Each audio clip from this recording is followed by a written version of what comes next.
छत्रपती संभाजीनगरचे 13 तरुण पाकिस्तानी गँगस्टरच्या संपर्कात असल्याची शक्यता एटीएसकडून 7 तास कसून चौकशी। केंद्र सरकारकडून साखर निर्यातीवर बंदी लागू तर आई जेवू घालेना आणि बाप भीक मागू देना अशा शब्दात राजू शेट्टींकडून निषेध व्यक्त। एमआयएम नगरसेवक मेराज खानला पोलीस कोठडी। तिसरं अपत्य लपवल्याप्रकरणी 17 मे पर्यंत पोलीस कोठडी। आयोगाची दिशाभूल केल्याचा आरोप।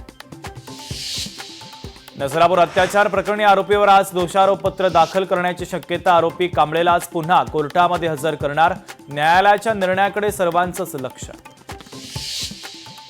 विधान परिषदेच्या 10 नवनिर्वाचित आमदारांचा आज शपथविधी। विधान भवनातील मध्यवर्ती सभागृहामध्ये सकाळी 11 वाजता पार पडणार शपथविधी।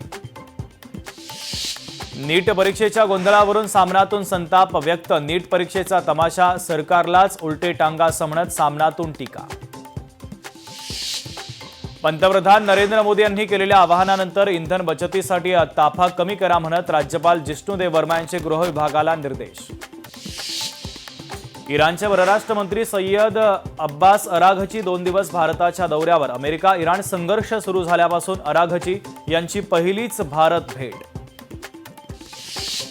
अमेरिकेचे राष्ट्राध्यक्ष डोनाल्ड ट्रम्प तब्बल 8 वर्षांनंतर चीनच्या दौऱ्यावर। अमेरिका इराण संघर्ष चालू असताना ही भेट होणं महत्त्वाचं।